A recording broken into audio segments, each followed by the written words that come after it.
আজ একদম অন্য পাশ থেকেই ভিডিওটা শুরু করলাম। প্রত্যেক দিন তো আমার রুমের বারান্দা থেকেই ভিডিওটা বেশিরভাগ শুরু করি। আজকে গেস্ট রুমের জানালা দিয়েই বারান্দাটা শুরু করলাম। জানালা দিয়ে যে বড় বড়ই গাছটা আছে আমাদের নিচে, সেটা একদম উপরে উঠে এসেছে এবং অনেক ফুল ফুটেছে মাশাল্লাহ। আর আকাশটাও কি সুন্দর লাগছে, তাই ভাবলাম এখান থেকেই ভিডিওটা শুরু করি।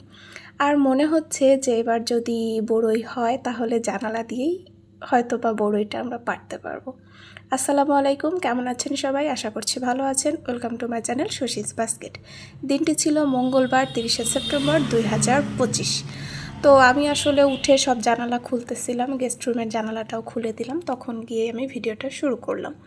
তারপরে রুমটা কী যেন করেছি, যাই হোক আমার মনে আজকে আসলে আমার ভিডিও করতে ইচ্ছা করছিল না। সকালে ঘুম থেকে উঠে ভেবেছিলাম যে ভিডিও করব না, তারপরে আবার ভাবলাম না শুরু করি।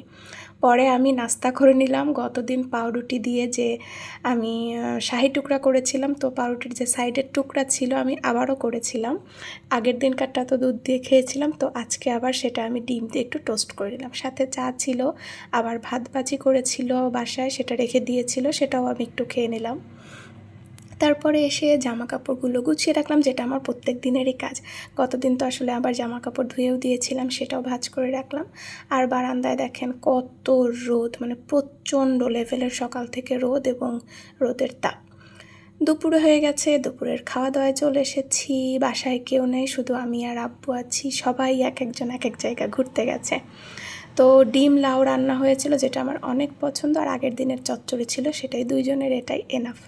তারপরও ভাত তরকারি সব বেঁচে গিয়েছে। পরে আমি একটু পরেই, কিছুক্ষণ পরেই দেখি যে ভালোই অন্ধকার অন্ধকার, তো দেখলাম এক পাশে ভালোই ঝলমলা আর এক পাশে ভালো মেঘ করেছে। মেঘ মানে একদম অন্ধকার হয়ে আছে। তারপরে 5 মিনিটের মধ্যে দেখেন হালকা হালকা বাতাস শুরু হয়ে গেছে এবং এই পাশটাও যে আলোকিত ছিল সেটাও একদম অন্ধকার হয়ে গেল। আজ কয়েকদিন আসলে একদম বৃষ্টি হচ্ছিল না, প্রচণ্ড রোদের তাপ ছিল। তো আলহামদুলিল্লাহ আজকে তুমুল বৃষ্টি, এই যে দেখেন শুরু হয়ে গেছে। আর দেখলেন আমি কিন্তু রেডি হয়ে গিয়েছি। মেঘ থাকা অবস্থায় আমি রেডি হয়েছি, ভেবেছি যে তাড়াতাড়ি করে পড়ায় চলে আসব। কারণ এই সপ্তাহে আমার আসলে অনেকগুলো কাজ বলতে কাজ না, আসলে আমার সব ফ্রেন্ডরাই ছুটিতে হচ্ছে, বাসায় আসছে, তো ওদের সাথে দেখা করার প্ল্যান আমরা করতেছি যে পুজোর ছুটিতে সবাই বাসায় আসছি, দেখা করব। তো সপ্তাহে যেহেতু আমি বিকালবেলা 3 দিন ফ্রি থাকি, তো এই জন্য আমি শিডিউল করতেছিলাম। যাই হোক, পড়াতে আর যাওয়া হলো না। আসলে প্রচণ্ড মেঘ গর্জন করেছে, বিদ্যুৎ চমকেছে, এই জন্য আব্বু আমাকে যেতে দিল না। আব্বু একা একাও ছিল, এই জন্য বললো থাক, যাইতে হবে না। আমি তবুও যেতে চাচ্ছিলাম, আব্বু যেতে দিল না।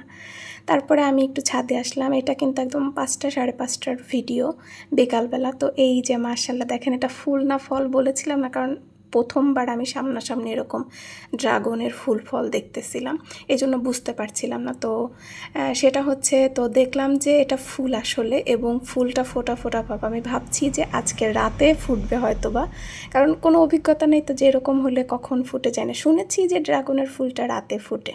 তো আমি যখন ভয়েস ওভার দিচ্ছি, অলরেডি আমি 2-3 বার গিয়ে দেখে এসেছি এবং আমি প্ল্যান করছি মাঝরাতে গিয়ে 12টা-1টা আমি ঘুমানোর আগে আর একবার গিয়ে দেখে আসবো যে ফুলটা ফুটেছে কিনা। একটু আগে আমি আর আব্বু ছাদ থেকে ঘুরে দেখে এসেছি যে কখন ফুলটা ফুটতে পারে। আব্বু বলল ভোর রাতে ফুটবে, তো আমি চিন্তা করছি এখন আমি কি করব, আমি কি না ঘুমায় থাকবো। যাই হোক, তারপরে হচ্ছে আসলে পরিবেশটা খুব ভালো ছিল, অনেক বৃষ্টি হয়েছে, মানে প্রচুর বৃষ্টি, তো একদম ঠান্ডা হয়ে গেছে। আর কুঞ্জলতাটা একদমই বাঁশ বেয়ে বেয়ে উপরে উঠে যাচ্ছে। এই যে আমি ছাদে থাকতে থাকতে আবার গুড়ি গুড়ি বৃষ্টি। তারপরে আমি চলে আসলাম যে নিচে চলে যাই। তো আব্বু বলতেছে একটু চা খাও, তো ভাবলাম ঠিক আছে চা করি। আর এই চাটা হচ্ছে সিলেট থেকে অতসী আপু পাঠিয়েছিল। আসলে এই অনেক দিন হয়েছে আমরা সিলেটের চাই খাচ্ছি, এর আগে কে যেন একটা দিয়েছিল, সেটা শেষ হইতে না হইতেই অতসী আপু পাঠিয়ে দিয়েছে চা। তো ভাবলাম যে আজকে আমিও একটু চা খাই, চা। তো আদা খুঁজলাম, আদা নেই ফ্রিজে, তো লেবু চা করি। আব্বুর জন্য হচ্ছে একটা টোস্ট নিয়েছি, আর আব্বুকে 0 ক্যালোরি দিয়েছি, আর আমি কিছুই নেইনি, শুধু লেবু। তো এই তো ছিল সন্ধ্যার নাস্তা আমাদের।